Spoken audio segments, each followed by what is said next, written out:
Did you know that at one time France was actually run by an atheistic cult?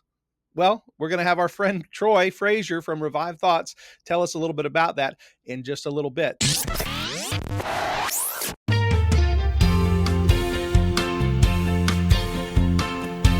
Sometimes I feel the weight of the world fall down on me so heavy, and I need a friendly voice with some good theology. Calvinistically speaking, so I mix a manly drink, Pepsi and shoe polish, and I hit the YouTube link. Don't say hit, that sounds violent. And I feel my troubles all melt away. It's your Calvinist Podcast with Keith Foskey. Beards and bow ties, laughs till sunrise. It's your Calvinist Podcast with Keith Foskey. He's not like most Calvinists, he's nice. Your Calvinist Podcast is filmed before a live studio audience. And welcome back to Your Calvinist Podcast. My name is Keith Foskey, and I am your Calvinist. I'm glad to have you with me today, and I'm going to be bringing my guest in just a few moments, and we're going to be talking about an interesting historical fact. But before we do that, I have a few things I would like to share with you. One, Your Calvinist Podcast is a ministry of Sovereign Grace Family Church, and if you're in the Jacksonville area, come visit us at sgfcjax.org. We're also a member of the Truth and Love Network. And if you want to get a hold of us, you can get a hold of us through our website, which was put together by Fellowship Studios. And our website is keithfoskey.com. If you're interested in some of the shirts and things that we have available, like the one I'm wearing here that says, I hope it was a blast for them, because it was certainly a blast for me, you can get that at our spring store, and you can find that at keithfoskey.com. Always remember, also, if you're enjoying the show, hit the thumbs up button. And if you're not enjoying the show, hit the thumbs down button twice. All right, guys. Well, thanks again for being with us. And I'm going to bring in my friend now, Troy, and he's going to introduce himself. So come on in, Troy. How you doing, my friend? Hey, it is really good. Keith, I feel like hearing and talking to you right now is just such a blast. I was on your show a couple years back, but it's been a while. I do want to apologize for the lighting. We don't normally use this studio for camera. We're still in production on the video side of things. And so I hope that my words can be the light where the darkness is currently covering me up. So if you're on listening to this, you're probably having no problems. But if you're on YouTube, I don't normally look this pale and weird. So that's just, I want to get that out there right now. No, that's cool. And yes, you have been on here before. You came on to talk about your missions work and also about your work with Revived Thoughts. And since then, I wanted to let you know, you have your wife does her podcast as well, and my wife has listened to that. Are you guys still doing that? Is that still going on? Yeah. Everything is still going strong. We still have Revived Thoughts, which is a podcast dedicated to bringing back sermons of the past. You know, I don't know when this episode will come out, but I was listening to your interview, which was the last one you did with Honest Youth Pastor, who's on Instagram. He's always been very nice to us over there. Great guy. And you were mentioning how you like to look at old sermons of the past. Sometimes after you've studied the word, you've really been diving in deep. And that's what we do, is we just take those old sermons by Charles Spurgeon, R.C. Sproul, not R.C. Sproul, his are on audio, you can go listen to them. But if they've been dead before the recording of microphones, we will take their old sermons and bring them back. And at this point, we've been doing it for over 5 years. So we have sermons from, almost every century and almost every walk. We have, it is a massive catalog at this point, from the big names you would expect, like Charles Spurgeon, John Calvin, Jonathan Edwards, people like that, to I guarantee you some people you've never heard of. But when you go and listen and find out, you're going to go, wow, that is an amazing preacher who lived an amazing life. And where have they been missing all my life? So I love what we get to do. And honestly, at this point, I do it because I grow so much from doing this. It's just a pleasure to be able to do it. And then you're right, my wife runs a podcast as well, Martyrs and Missionaries, also telling church history stories of the stories of great martyrs and or missionaries. The called and the brave is the tagline. And she has amazing episode series on people like Hudson Taylor, people like Adoniram Judson, Gladys Aylward. She does a really good job of getting like the original diaries and biographies and comparing them with notes. And I'll be talking to her sometimes, or she'll be doing research on an episode, and I'm like, girl, nobody ever researches like the cartography of maps at that time and like the sailing wind patterns and some of the stuff she gets into. She loves it, and then she brings that in and does an amazing job and teaches me. I learned all kinds of stuff from her. We were almost going to, on our show Revive Thoughts, we almost had an episode that was going to come out by Count Zinzendorf that I think a friend of your program, Jake Korn, was going to read for us.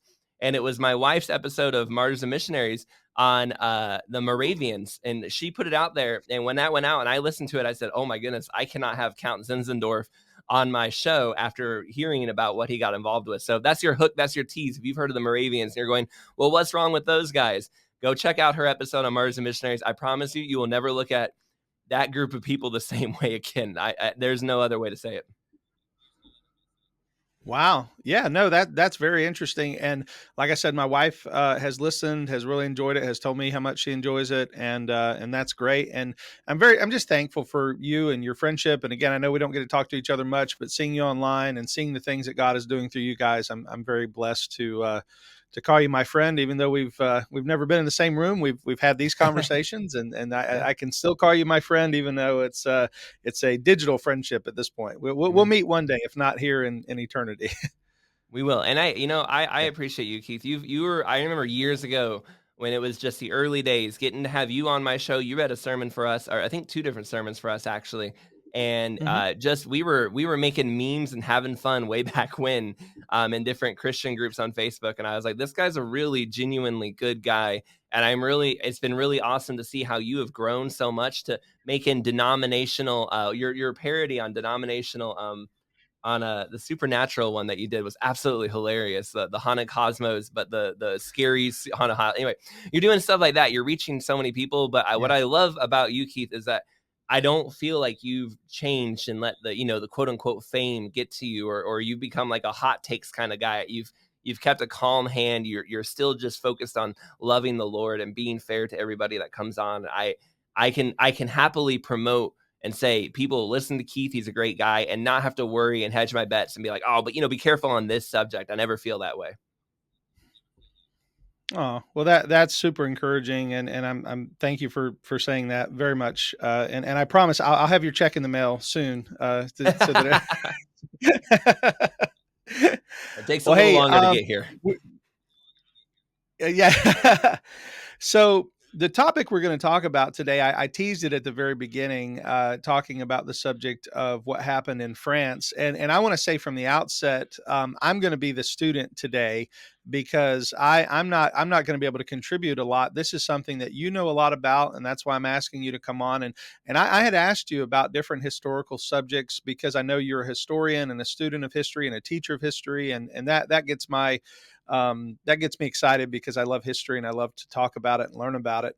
And you gave me a few topics, and when you said France had been taken over by an atheistic cult, I was like, that's the one I want to hear. That's the story, because everything going on right now, we have in America, there's a huge conversation going on about Christian nationalism and the question of what are the dangers of having a secular state versus a state that recognizes Christ as Lord. And that's something that really causes a lot of people to divide. And just what you're talking about, hot takes, a lot of hot takes come as a result of people saying, even the phrase Jesus is Lord just a few weeks ago, that was trending because it was being used even by unbelievers to sort of use it in a negative way.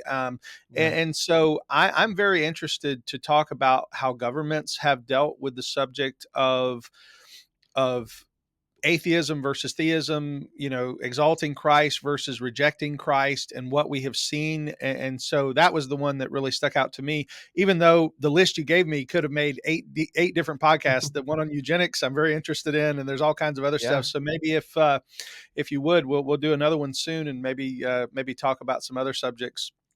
But before we go into everything, would love you to. I have a little thing I want to post right here, right in the middle. This is just something to remind people about something very important, and that is the most important message they'll ever hear. We're going to hear this and then come back, and we're going to let you start the story. How about that? Hey guys, I just want to quickly say thank you for watching this episode, and if you're enjoying it, please hit the thumbs up button. If you're not enjoying it, hit the thumbs down button twice. Also, if you haven't already, please subscribe to the channel. It really helps us out. And some of you've asked about how to support the channel. If you'd like to support us, you can go to buymeacoffee.com/YourCalvinist and leave a donation. Most importantly, we want to make sure that everybody who hears this podcast hears the gospel. The word gospel means good news, and that good news has to be preceded by some bad news. And the bad news is this, that we are all sinners. Sin is breaking God's law, so we stand guilty before the Lord of the universe. But the good news is God sent his Son into the world to pay the penalty for everyone who would believe in him. Jesus came into the world, lived a perfect life, and he died a substitutionary death for everyone who will believe. And he calls us all to repent of our sin, to turn from our unbelief, and trust in him as Lord and Savior. And if you've never done that, I encourage you to do so today. Now back to the show. All right, my friend, and now I'm going to turn it over to you. Tell us what happened in France, when it happened, and what it's all about. All right, so just a couple clarifiers. Yeah, I teach history in Indonesia, and when I say the word history, there's going to be a part of you some of you are listening right now, and you're going to go, oh, awesome, I'm going to learn some interesting things from the past. I can't wait. And then there's a group of you that are going to hear the word history, and you're already looking for that close button. And let me tell you, hold yourself, don't do it, because there is so much we can learn from those who have come before us. It's amazing. And that the lives that they have lived, we like to think that we are special. Now, what we are going through right now is very unique. And of course it is, but there are amazing brothers and sisters in Christ who have gone through things very similar to what we are going through currently. And we can learn from them. And there are also, quite frankly, the opposite. There are devils, not to say devils per se, but there are bad people who've done bad things, and we can learn from them as well. In the case of the atheist cult taking over France, this is a situation where the bad guys are doing stuff, but we can see so many similarities. A couple weeks ago, I put this episode out. It was about an hour, maybe a little less, on this subject. And I cannot tell you, the number one response I've gotten from people is from our Patreons to just random listeners who clicked in for the first time in a while or found us for the first time. And they all sent me the same message. I see parallels to where we are at today. And this sounds like a very similar thing that could happen in the world today. And so and that's funny because I did not paint those. I did not try to, I really try when we do history, we try not to paint an image so you can see it. We just tell the story as it is, and we'll let you do the thinking. But the thing is, it just happens to be this story really does sound like ours. Now, it takes place during a time called the French Revolution. And whenever you hear the words French Revolution, as an American, my brain just starts to turn off because I don't care what they did in France a couple hundred years ago. I barely understand what's happening in France right now, right? America and France are not always best buddies on this thing. And when if you remember French Revolution from history class, it's this almost boring subject until Napoleon gets there, because neither side is good. The king seems bad, but the communists basically also seem bad. They're not communists. I know the communists don't come till later, but they're kind of like the early communists, aren't they? And they don't seem like good guys either. And so this is one of those situations where there's no good guys. But let me explain. I think one of the big reasons we don't appreciate and don't understand this issue is because we do not have the context of God involved. Once we understand the religious nature of what's happening in the French Revolution, it suddenly becomes much more clear. For about 100 years in France at that point, the Catholic Church is the official state religion. It had been the state religion for a lot longer than 100 years. But in those past century, the French religious clergymen had been persecuting the Protestant Christians, the Huguenots, and they had been taking money through tithes and through power. And they were one of the most powerful forces in France at that time. And this built up in a massive amount of resentment, especially among the elites, the wealthy, the educated people during that time. Oftentimes you'll hear people say the American Revolution was caused by the Enlightenment. And yes, the Enlightenment did have some influence, but not nearly as much influence as the Great Awakening did. And there's a reason why George Washington, when he was talking with Thomas Paine said, hey, we need to support the French Revolution. He was sitting in a room with Thomas Jefferson and George Washington. Both of them were his friends, and they had done the American Revolution together. And he said, we need to send people to France to interfere with the French Revolution to help the cause of freedom. And George Washington said, no, America will not send soldiers to France. And Thomas, if you go there, you are on your own. Thomas Paine and George Washington were never in a room again together. And in fact, on George Washington's birthday, a few years later, Thomas Paine basically wrote him a letter saying, you're a sellout, you're a traitor, you're a coward. Why didn't you come help the French? But the thing that George Washington knew was that the French Revolution was not of the same character as the American Revolution. The American Revolution was built much more off of the Great Awakening, whereas the French Revolution was built off the Enlightenment, off of atheism.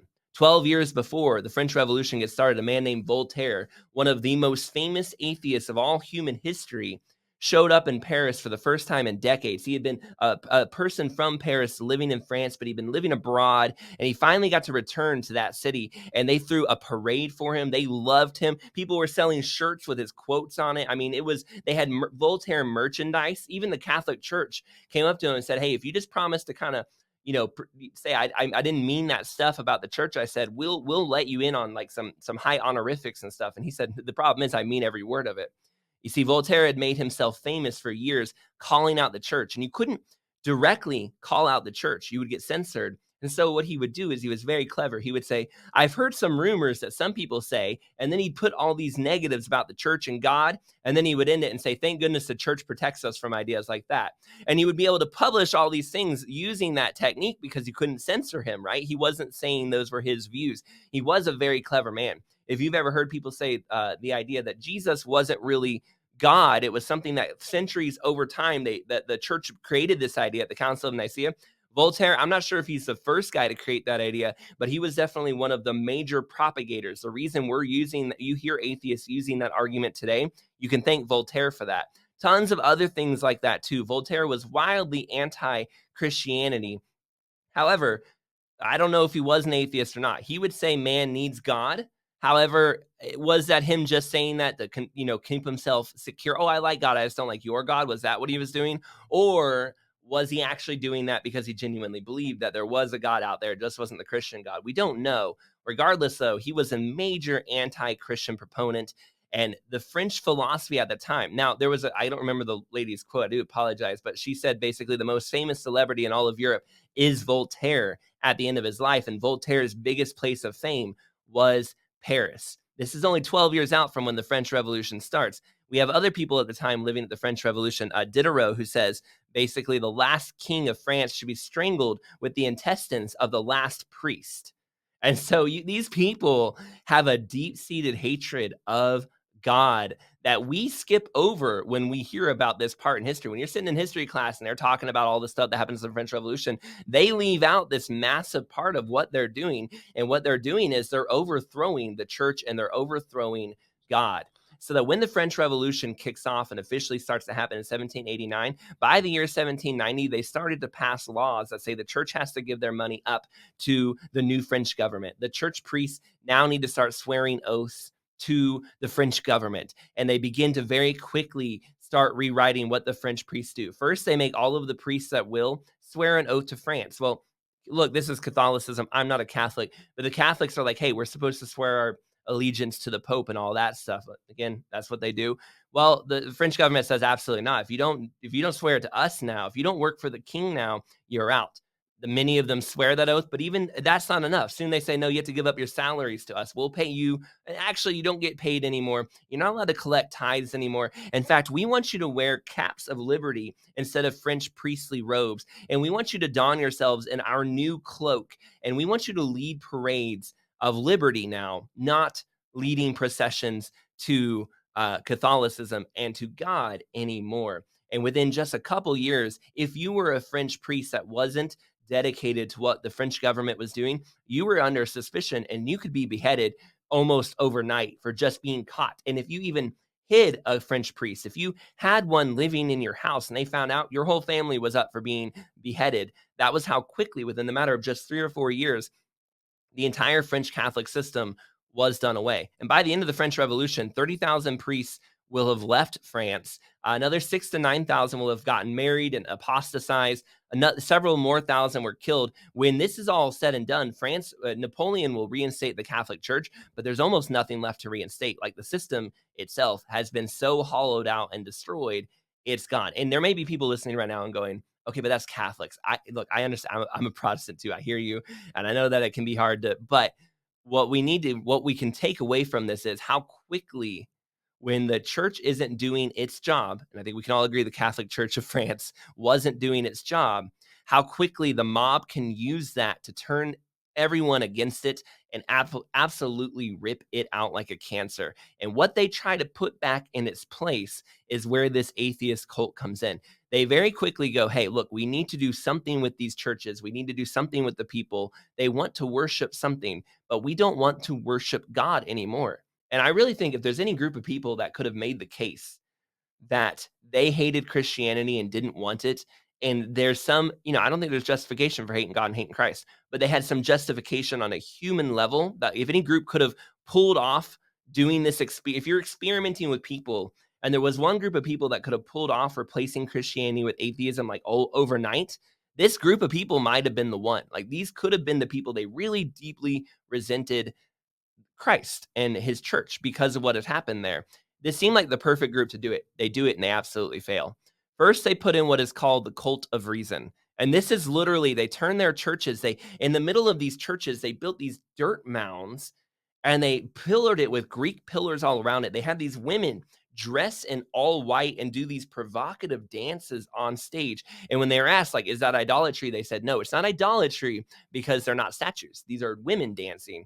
But then they would basically bow down and do these weird worship religious ceremonies to these women dancing and doing this stuff and say that is the goddess of liberty. That is the goddess of reason. We're going to worship her and we're going to acknowledge her. They carried this one woman through the entire town of Paris, had people kind of bowing as she went. They said, bow to the goddess of reason, bow to this woman. And they took all of the churches, not all of them, but all the big churches, especially Notre Dame, and they turned them into these places, the cult of reason. And people were supposed to worship the idea of reason. You were also allowed to worship the idea of victory, of liberty, and a brotherhood. And if you're asking, how do you do that? I personally don't know. They basically be a good person. There's no such thing as God. If you're a good person, that's how you worship the goddess of reason. And that will become the state religion for not quite a year, but almost a year in France during the middle of the French Revolution. And it's so funny to me because it's called an atheistic cult, yet they do have a goddess, but they're clearly mocking the idea of God at the same time. And yet they still have what seems to be a goddess. And so it's such a bizarre thing because on the one hand, they're saying there is no God, but on the other hand, they're saying, please bow to this woman that we're pretending is God. And all these elite intellectual, rich people were forcing this on the people like it was a great idea. Yeah, let me jump in just for a second because this is all so much information and it's great, and I'm riveted listening to it.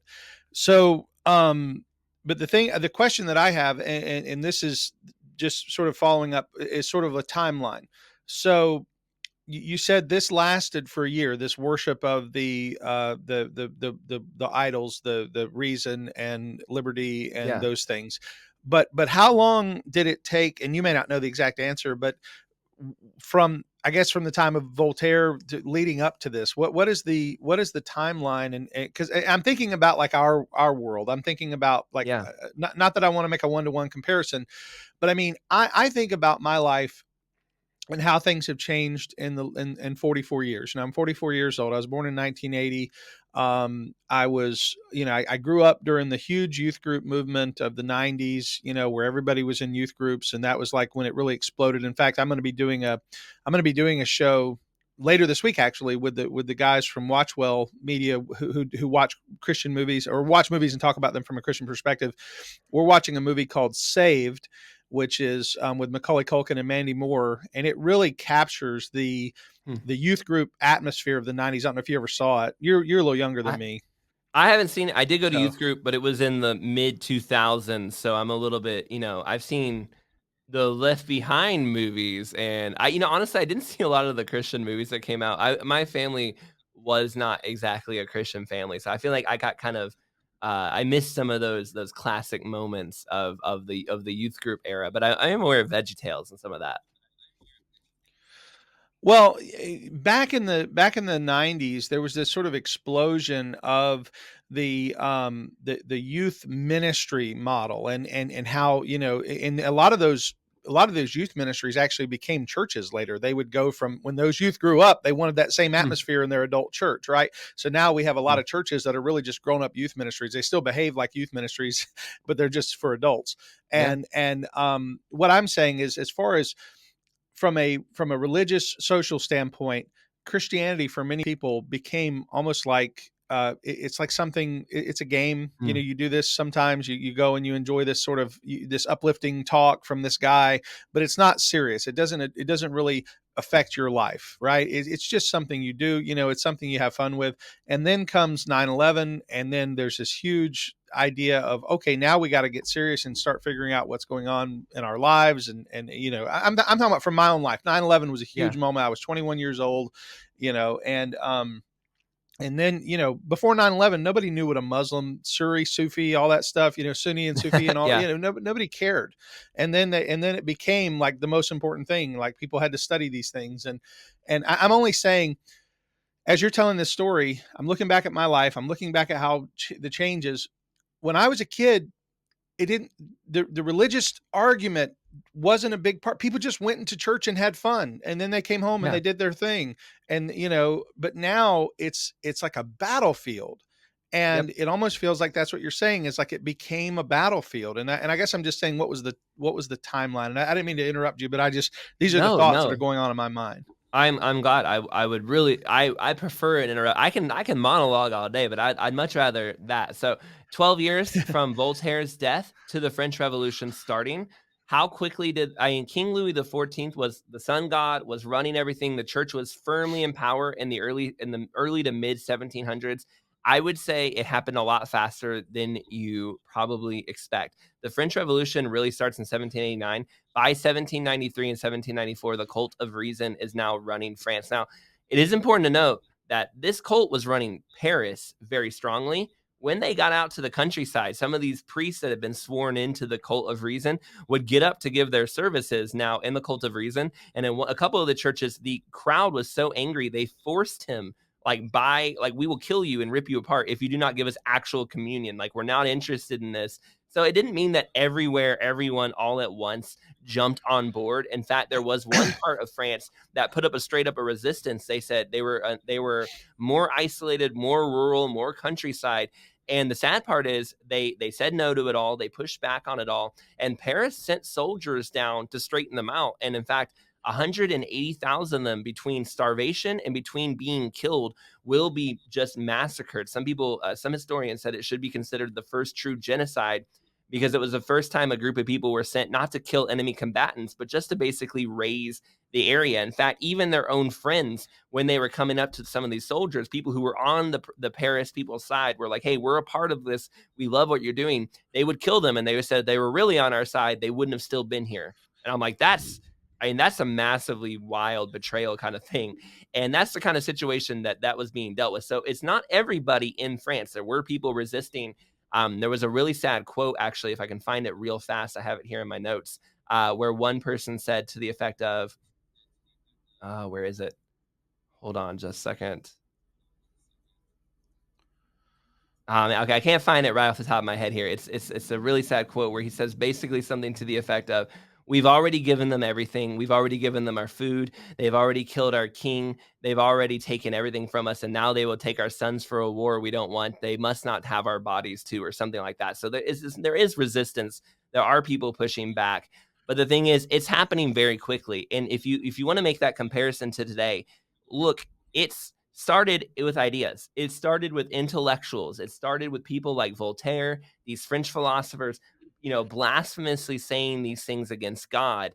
And it started in those elite circles. And what started in those elite circles eventually makes its way out to the people. And we like to think that doesn't happen, that the weird stuff at universities and the weird stuff among our elites doesn't affect you and me at home, right? Like, I grew up with the idea kind of like, oh, the farmers, they'll be able to right the ship when the crazy elitists go off, right? But as somebody who's lived in China, and I've lived in Cambodia, and I've lived overseas in a couple of different places, the elites oftentimes will eventually get a hold of the people, and the people will do some very dark, very scary things once their ideas spread out. And don't think that those weird things that are happening at your university campus are going to stay there. I remember when I started going, you were talking about what age you were. When I started going to college, I was 2009.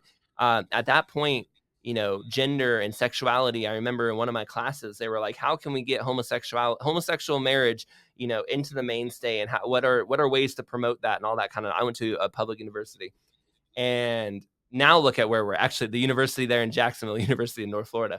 But now look at where we're at. We look at where we've landed now. That it seems like such a quaint thing to once stand up to the idea of same-sex marriage. That is such in the rear view mirror of where the culture has gone. But it started in those colleges and those campuses. I have to jump in. One, you graduated from UNF? I did not graduate. So I went there for 2 years, and then I transferred to a small Bible college in the middle of nowhere, Kansas City. But I was a University of North Florida Osprey for 2 years. Oh, okay. That's cool. Again, we grew up in the same place, so it's fun sometimes just thinking about that. Yeah.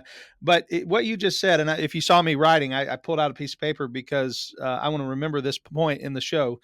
When you said elites, when they get a hold of the people, that's what the people don't realize how much change can be made. And I mean, I'm not quoting you exactly, but you were talking about how powerful it is that when ideas get out and the elites start promoting these ideas, just how it can trickle down. And I have seen this so much, even in the children in my life, not just my own children, but seeing this in the lives of other people's children, as they will repeat and parrot things, especially those who have been exposed to public school or maybe even college and university. They will begin to parrot things and not even realizing, because they'll say, well, the person who taught me, they were sensible and reasonable, and why would they lie, or why would they promote something that's incorrect?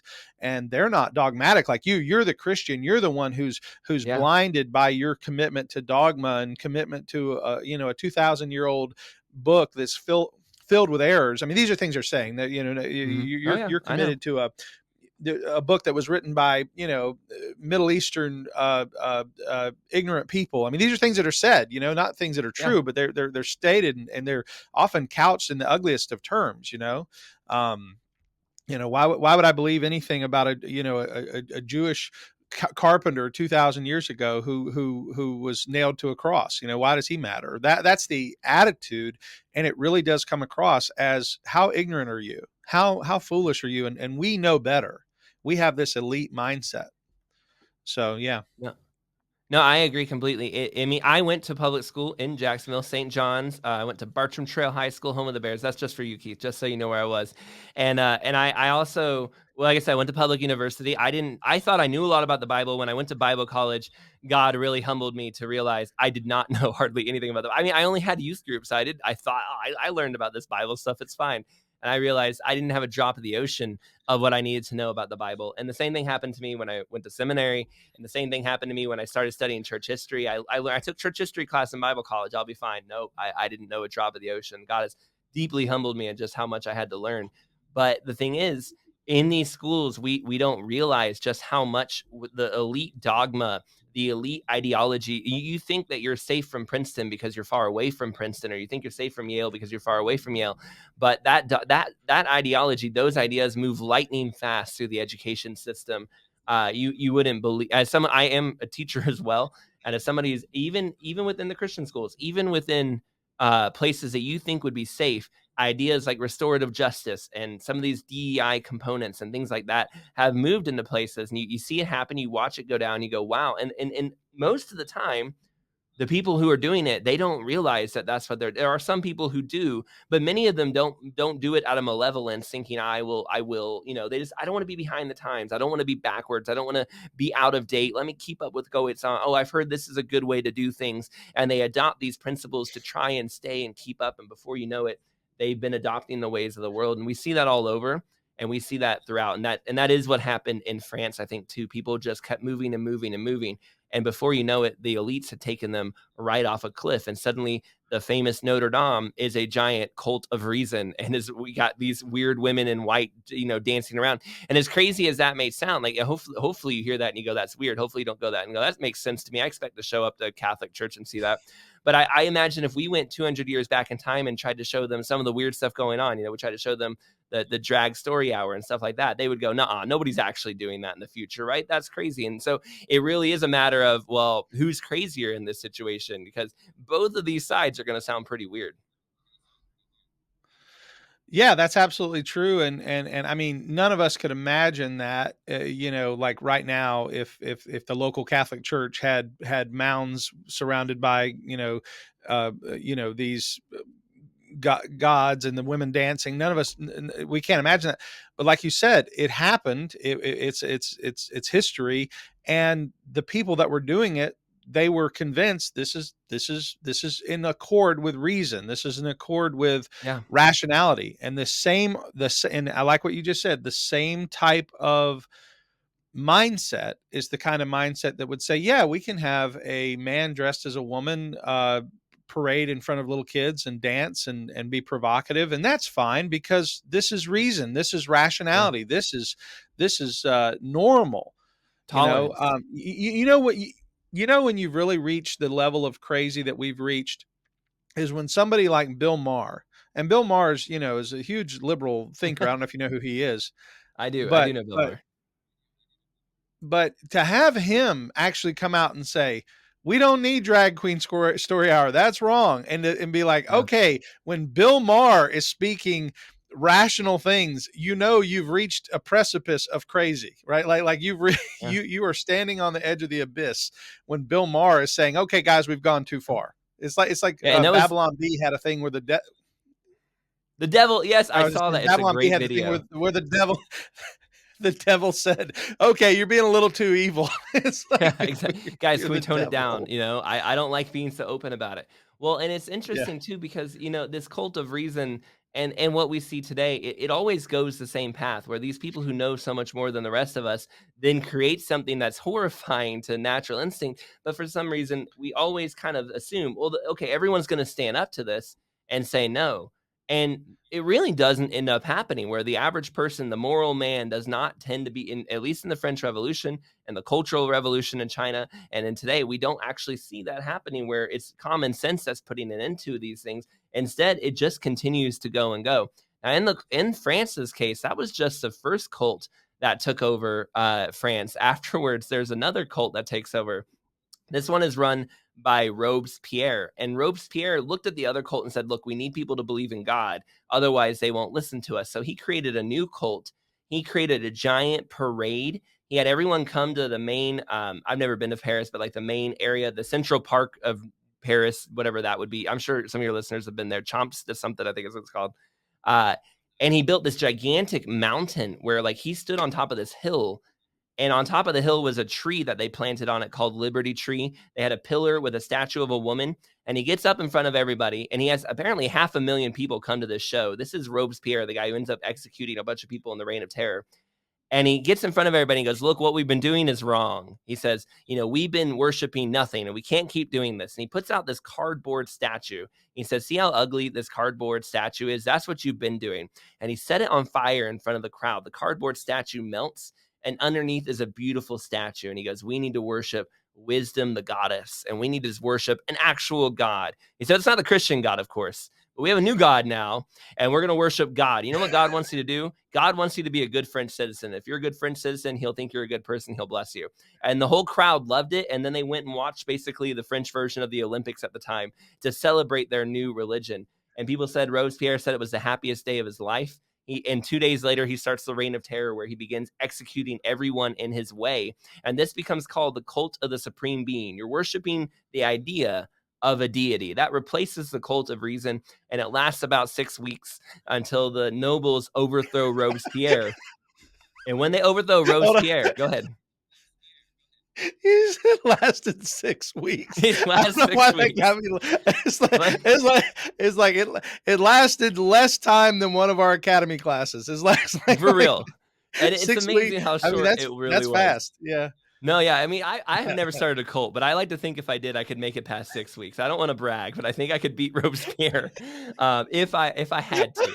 But 6 weeks later, he ends That's up funny. getting beheaded. And when he gets beheaded by the nobles were so scared of Robespierre beheading everybody. And by the way, they were beheading people during the event where he announces the new religion, the cult of the supreme being, on the mountain in the middle of Paris. But he moved the guillotines outside of Paris, so the sound of the guillotine dropping and cutting people's head off wouldn't distract people from the greatness of the day. I mean, they didn't stop beheading people. That would be crazy, right? But they just moved it outside of town, so you didn't have to hear the ka-thunk, ka-thunk of the guillotine during the celebratory day, which I think that's just really nice of them. I would like to know if I'm being beheaded, I'm not ruining someone else's day. And 6 weeks later, he gets beheaded under the guillotine. And once that happens, nobody wants to keep doing the cult of supreme being because the guy who started it's dead, and you don't really want to associate yourself with that. So France is in kind of without a cult for a little while. And so they start up a fourth cult. I'm skipping actually over one. There was one. Now, when they redid France, you got to understand, Keith, they threw everything out. Like you and I, we have a 7-day week. France saw 7-day weeks as a sign of the church. So they changed their weeks to 10-day weeks. You worked 9 days. The 10th day you celebrated. They would call a week then a decade. Every month had 3 decades. And then on, certain times of the year, you would have celebrations. They renamed the months of the year. I can't remember what they were, but if you look it up, they have really weird names like Thuramedes and stuff for the months of the year. And then they also rechanged the calendar. There's no more AD and BC. It's now RE, Revolution Era, or something like that. I mean, that's not maybe not what it was, but I think it was something like that, where the day of the revolution, 1789, is the new calendar moving forward. So they really rewrote everything. This is also when they adopt the metric system for all of our overseas friends. So I'm not saying that the pound makes any sense or the mile, but it's not it wasn't created in a cult. So just keep it in mind, guys. And as they adopt everything by these 10. Okay. This may be the most controversial thing of the whole episode, but I'm going to say it. The imperial system is better than the metric system. I don't like the metric system, but I don't like the metric system either. No, I live in a country that uses the metric system, and I haven't the slightest clue when I buy a liter of something what I've just bought. Is that a lot? Is that a little? It doesn't look like a lot. I mean, give me a gallon, man. Help me out here, okay? When I get on the scale and it says you're 90 something kilograms, I don't know if that's good or bad. It seems like it's very hard to tell, and if somebody tells somebody you gain 2 kilograms, nobody has any clue whether that's a lot or not. All right. Put it in pounds like the British imperial system told us to. Okay. That's the way it was meant to be. And I don't have any other further thoughts on that. I know that the Europeans right now that are listening are upset. I know that we have some friends here that are in Indonesia. They're from the Netherlands, and they cannot for the life of them understand why we haven't moved over to kilometers and stuff. And I go, well, let me explain the French Revolution to you whenever that happens. That's my starting point. It was started by a cult. Tell them it was started by a cult. There you go. Now, by the way, if you are a big fan of mayonnaise also comes from the French Revolution. People got so hungry that they needed to eat their horses, and mayonnaise was a paste that made horses more edible. So if you're a big fan of that, you can thank the French Revolution for that. Personally, not a big fan of mayonnaise, so that one didn't really make me want to eat it more. But maybe somebody out there really, really heard that and thought, how does it taste on a horse? Well, shout out to my favorite mayonnaise, which is Duke's. I've actually had a fun back and forth with the Duke's Twitter guy because I said something about how great Duke's was, and he came on and we had a fun. So I'm not only just a mayonnaise lover, but I love like a specific type of mayonnaise. So I guess I can be thankful for that, so. Yeah, I personally have never been able to get it. In fact, one of the reasons I am very firmly in the Chick-fil-A camp is that I'm pretty sure the Popeyes chicken sandwich comes with mayonnaise, and I've never wanted that. I don't need that. I need the Chick-fil-A sauce on it, and you can keep your chicken sandwich there, guys. Okay, thank you very much. Well, that answers one of my top 5. I have these questions I ask at the end of the show, and that one of them is, would you rather go to Popeyes or Chick-fil-A? So I guess I know. So now that I will say, Raising Cane's might beat Chick-fil-A, especially for price these days. But if I had to choose between Chick-fil-A and Popeyes, give me that Chick-fil-A chicken sandwich. I live in Indonesia, so we don't get that kind of food. So I better not talk about Chick-fil-A too much, otherwise I'm going to get hungry, and I've got another year before I'm going to eat one. So I'm going to have to focus. Okay, let me tell you about the last cult that takes over France. This is the group called the Theo-philanthropists. This actually was started by Thomas Paine. When he came to France, eventually he gets out of jail. He actually goes to jail by the French Revolution, And he has some friends in his jail cell while the guard walks by and puts a piece of chalk on his door and keeps walking. He doesn't know what that means, but his door was open. When he shuts the door, the chalk goes missing. He doesn't know. He can't see the outside. Everyone who had a piece of chalk on that door the next day got executed. But when the guards walked by his door, because of the way it was open, because the chalk was on the inside that was covered, he got to live, which tells you how close Thomas Paine was to getting executed. While he's in that French jail, he writes on scraps of paper a book that will eventually be called The Age of Reason, which is absolutely one of the most anti-God books you can ever read. I have read it.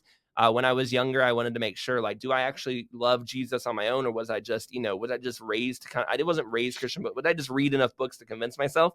And one of those, I challenged myself to read all the great books of history. I read the Communist Manifesto. I read some books by Buddha, Confucius. I tried to read everything. And one of them I read was The Age of Reason. And my goodness gracious, is it an anti-God screed? I mean, it is absolutely one of the most, I don't want to say it would have been better if he had died, but I will say it's an awful book. And he, when he gets out of jail, starts a new cult called the Theo-philanthropists. And these guys kind of believe in God. And their moral philosophy is, if it's good and helps other people, then do it. And if it's bad and it harms people, don't do it. Their cult actually is the most successful at reaching the average person.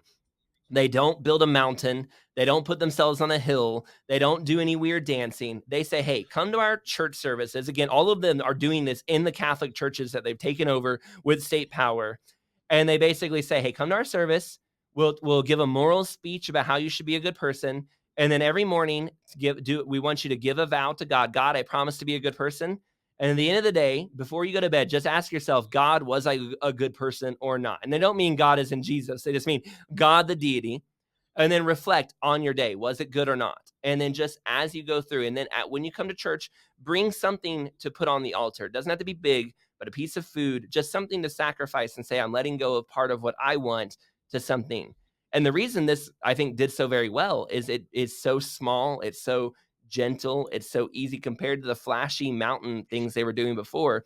But also, it's so close to Christianity, isn't it? It almost sounds like it's mimicking Christianity without Jesus Christ. And I think this false religion, because of how close it was and how the people of France had only ever known Catholic Christianity, it sounded like something good to, it's not obtrusive, it's unoffensive, it's small, it's delicate, and it was very successful. However, when Napoleon came back into power, at this point, France had at one point taken over Rome and kidnapped the Pope. They had just been doing nonsense all over Europe. And Napoleon, they kidnapped the Pope. They took him to France, and then he died in exile waiting to return to Rome, which did not make people happy.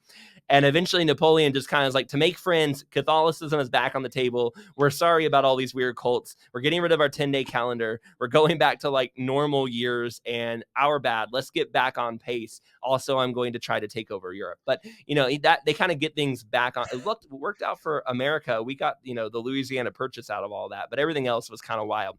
And those are your stories of the cults that took over France. So none of them lasted all that long, but it's just, to me, what's really fascinating is just how these really smart people thought they could get rid of God and make everything happy again. And what they end up creating was far worse, or at least stupider, than what they had before. What's also interesting to me about the whole story and situation too is just how much this sounds like something we could see happening today, doesn't it? Like I got so many emails from people when we put this episode out, and they just said, I feel like we're 5 minutes away from that happening in the United States of America or in the United Kingdom. Like, we're that close to seeing this kind of silly nonsense just going on all over again. No, absolutely. And that's what I'm thinking this whole time is this seems like, like when I read 1984, I say this is a prophecy. Like this is the we're seeing it play out in real time. And what you're talking about, they say, if you want to predict the future, learn the past, because everything sort of comes in cycles. And it seems like we're at that point where all it would take would be for somebody to offer people something else to believe in, offer them some other golden idol to look toward. And many people would just simply worship that thing, whether it's science. And I see this in that realm, like science is the new reason, right? Like this is how And back during the pandemic and all, it was, don't question the science, don't question the elite, don't question those who are smarter than you, because you don't know anything.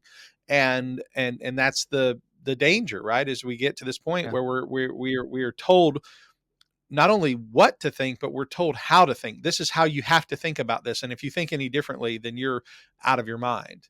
And it's funny or that you're you going say science. to lose your head. It's funny you say science, because there is a quote, if I can find it real fast. Oh man, here you go. Lord Bertrand Russell. Have you ever heard of Lord Bertrand Russell? I had not heard of this guy, Sure. but he's a famous kind of name, and he wrote a book called The Impact of Science in Society. He made this prediction in the 1950s, and by the way, he's a fan of what I'm about to describe to you. So I hear this, and it makes my blood go cold. I go, oh my gosh, that's scary. I don't want this to happen. He's making a prediction about the future of what science will do in the future, and he's a fan of this. He's saying this will be what science can do someday. If I can read you these two quotes of his, he said the first one, or actually this one quote of his: "The subject will make great strides when it is taken up by scientists under a scientific dictatorship. The social psychologists of the future will have a number of classes of school children on whom they will try different methods of producing an unshakable conviction, the conviction that snow is black. Various results will soon be arrived at. First, that the influence of the home can stop it. Second, not much can be done unless the indoctrination starts before the age of 10. Thirdly, that if you set verses to music and repeatedly play it, it's very effective. And fourth, that the opinion snow is white must be held as very morbid, and it's eccentric to believe that. But I anticipate it is for future scientists to make these truths precise and discover exactly how much it costs per head to make children believe that snow is black, and even more, how much less it would cost to convince them that snow is gray." And I mean, it's amazing, isn't it? How in the 50s they were writing this stuff down and saying scientists will be able to know how to basically get you to not believe in truth, and not only how to do it, but how much it costs to do it. That's how effective they will be. And I mean, if you could take that person 75 years in the future and show them, look at, you mentioned COVID, look at this. Healthy people are going to sit in a room together wearing a mask because they're afraid that someone might be sick and not know it somehow. I mean, you say these things and we all lived through it. We all accepted it, but it sounds completely illogical and unscientific. If you could bring a person from 2015 to the future to show them that's what we did, they would go, what were you guys doing? But we were able to be convinced by science that snow is black, that a child in the womb kicking against their mother's belly is not a child, but a fetus, right? That all these things that we know are just not true, yet somehow they are, by science tells us loud enough, we will believe that soup of atoms somehow created life. That life evolved until we got to a human. Except some of the horses swam too much and they developed flippers and became dolphins. And we just have to accept that because that's what science tells us, even though on the face of it, it just doesn't make any sense. Absolutely. and we believe ridiculous things because that is the result of not believing in God. I don't remember who said it, but there was a great quote, and it was this: when a man gives up his belief in God, he'll believe in anything. And that I remember a movie years ago. It was with Tim Robbins. It was about a expedition to Mars. It might have been called Expedition to Mars, but I don't think that was the name of it. It was a blockbuster movie. It was Tim Robbins played in it. And the whole idea was they go to Mars, they're trekking Mars, walking through, driving their little car and all, and they come upon this mountain that looks like a face. There's a thing on Mars that looks like a face. Well, come to find out it is a face, and come to find out there were Martians there at one time, and come to find out those Martians seeded Earth, and that's where Earth came from. That's where our human beings came from, that they were seeded from Earth, or seeded from Mars, and we are actually Martians, and we're from Mars. And I remember watching that movie, and I remember thinking, one, it was an interesting movie. I mean, it was fun, as just popcorn movie. It was fun to watch. But I remember thinking, this is the type of mindset that's going to influence people into thinking that there is no God. And then it was just a few years later that Richard Dawkins was being interviewed by Ben Stein on the movie Expelled. I don't know if you've ever seen that movie. I have seen that one. Teachers. Yep. At the end of it, Richard Dawkins was asked by Ben Stein, well, do you think that we evolved? And he said, yes. He says, well, where did the original seed come from? The thing that caused, where did the original atom or original cell come from that caused this evolution? And he says, well, it could have came by aliens. And I remember thinking back to the movie with Tim Robbins. I was like, Yeah. here, the movie that Tim Robbins had created is now being promoted by the same idea is being promoted by the atheistic, the leading atheistic biologist in the world. And so it's just this idea of we're being, as it were, sort of engineered to think a certain way by media, by culture, by art, everything. We're being told, here's a beautiful painting. And we look at it and we say, that's ugly. No, it's beautiful. It's pretty. You're supposed to say it's pretty. It's not. Right? Look at the painting of King Charles III. It looks like like a child did it with a magic marker. It's so ugly. That is not fair. My daughter told. could color between the lines better than that. What even is that supposed to be? I mean, it is awful. Yeah, somebody said it looks like he's in hell. Yeah, it really does. I feel like we're all closer to hell for having seen it. I mean, it's just a horrible massacre looking kind of a painting. And let me say something too. I just think it's interesting. This is something I've noticed just through history and through life, is that when Christianity came to the Greeks and to the Romans, that it came to us, the Gentiles, we were these foolish people that were worshiping the stars, going, look, there's Zeus and Poseidon. The gods are up there, and we don't know how we got here, but somehow the gods up in the heavens, up in Olympus, brought life down to us, and now we are here through the series of events. And it's just so interesting to me that as Christianity leaves its foothold on the West, that we are now looking back up into the stars and going, life came from up there somewhere. I don't know where it came from, but it came from up there somewhere. And that's how we got here. And there's a smarter group of us out there somewhere that will someday save us. And I'm like, we just have returned back to the default settings. As Christ leaves us, we go back into the same pit we were in before Christ was here. And it's so fascinating to me that we may have put it in scientific language, but it's the exact same mythology beliefs, really, of just something up there brought us to life. We don't know where it is. And now we're back to the same place where we're just something out there. It's there and it's brought us life. I don't know where it is, but it's there somewhere. Yeah, it's worshiping the created thing rather than the creator. Yep. We're Romans 1 cycling through again. Yep, exactly. Yep. Well, brother, I've super enjoyed our talk, and I hope that we do this again soon one day, because I mean I could just pick your brain about 1,000 things. But this has been, just one, interesting, but also terrifying. I'm not gonna lie. This is to hear what happened, and to know that people were dying and having their heads cut off during all this. And this is one of the things I hear people say sometimes is, well, it's religion that causes people to be monsters. Atheism causes people to be wholesome and good. This is a proof, if you will, that that's not always the case. Atheism doesn't produce virtue. There's no proof of that, and in fact, the proof is in the opposite. Would you? Atheism has been tried. Yeah, atheism has been tried in North Korea, in the Soviet Union, in China, in Cambodia, in the French Revolution. It has been tried and found wanting. Now, technically, Cambodia is Buddhist now, but we have done the Marxist atheism dance. We have seen if we take out Marxism, because it's basically its own religion, what if we try a quiet, chill atheism? What we've seen in places like the United Kingdom, where they will let a child die, or they will encourage in Canada the elderly to die. The atheism does not create a safe place for life to live. And even places like Japan, where you could say, well, there's no one being killed there. Look at how they're being worked to death. Look at how the people of Japan do not want to have children because they feel no hope. They feel despair. I mean, that, if anywhere, should look like a society where atheism has flourished. On the outside, no one's being killed, but the people themselves are screaming out. You can tell they're struggling. This is not where you want to be. But I wanted to throw a caution to the group too. It's easy to listen to a story like this and go, aha, see, the atheists are wrong, and that's the story. But it's also important to look at the other lesson. How did they get to this place? Part of it was because the church had failed to show Christ. The church had become this state religion that was calcified into the people's lives, that had power over the people's lives, but was not sharing the gospel and became an object of ire. And we can't, that does not give an excuse to what happened. And sure, the enemies of the church will always attack the church.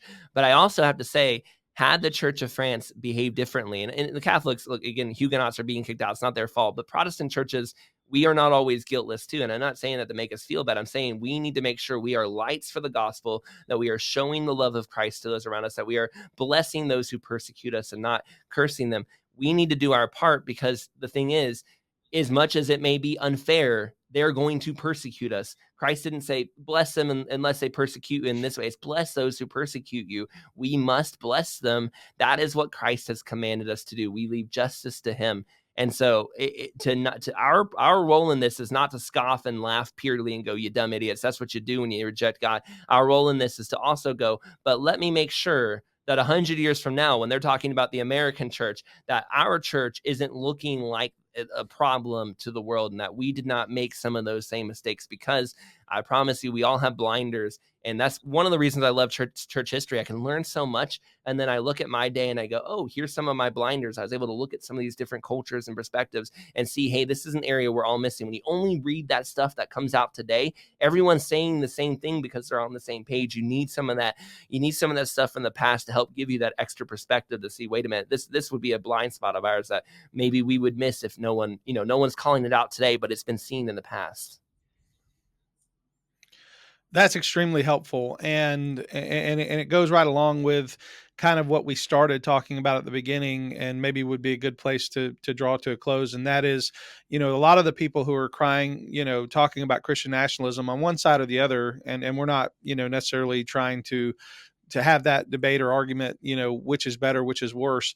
But if we are not promoting Christ, if we are just promoting the power or something like that, or if we're promoting something that's opposite of the gospel, then we should take a step back and say, we need to go a different direction with this. We need to rethink this.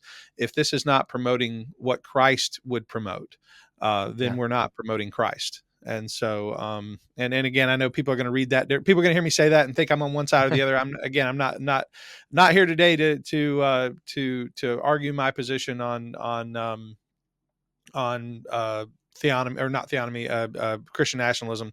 But we can see, as you said, when the church fails and it becomes the enemy, and the rise up out of that is so easy, because people say, look where the church failed, and here's where we're going to save you. And out of that comes these cults of reason that are dangerous and deadly, and unfortunately cyclical, because they come back and they continue to come back. Yeah. Yep. Well, Troy, I want to thank you again for being on the show. If you have any final thoughts, or as we close, I would like to ask you for your final thoughts, but also remind people how they can get a hold of you, how they can listen to you, how they can support your ministry, particularly, if people are able to give and want to give, how they can do that. And then we'll draw everything to a close.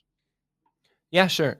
So if you want to learn more about church history, if you find these kind of stories interesting, go to Revive Thoughts. We do sermons of the past. We tell you the backstories of all the pastors. There are so many wonderful, amazing men of God who have done just incredible things that when I learn their stories, I have so much courage and strength for the day. I can't even explain how much these mentors of the past have really transformed and worked on my heart and helped me to grow closer to him. And if you're a pastor or someone too, and you're wanting to grow, you've got to listen to sermons of the past. You've got to read sermons of the past, because they will make you better preachers. I promise you, you will be able to speak more confidently and better about God if you're reading some of those great things from the past. You don't, if you want to be good at a game, you gotta do practice, and you got to study stuff from the back, you got to study strategies, listen and read some of the greats, and it will help you grow. So you can go Revive Thoughts, my wife's podcast, Martyrs and Missionaries, as well. Great church history content. And then if you'd like to follow our ministry, we are in Indonesia serving God over here. I get to work at a Christian school, and I get to have an impact on a lot of different students in different ways. Please go to we have a Facebook group called Following the Frasiers. If you don't follow Facebook, and you'd like to contact us or something, you can also go to any of our emails, revivethoughts@gmail.com, or, find us wherever you are on social media. I'm on Twitter too much. So that's somewhere, X too much. And you can just find us over there, but you can contact us. We love church history. We love chatting. I like throwing questions out on X and finding out what will accidentally set people off, and what will get everybody a bunch of friends, and we'll get a bunch of people happy. And you never know what the day is going to be. Sometimes you're like, oops, I really stepped in it. And then sometimes you're like, hey, this was fun. Everyone's happy. So, but just find us. We love serving God where we are here in Indonesia. It's a real blessing that we get to do what we do, and sharing the gospel with our students. And we just feel very blessed where we are, and we love getting to share church history. I love being able to talk with people about it. I find that, I don't know, for me, it has been just so many people are hungry to grow in God, and showing them what God has done in the past and the great people of God who've stood up through hard times, I have found has been so incredibly rewarding for my faith.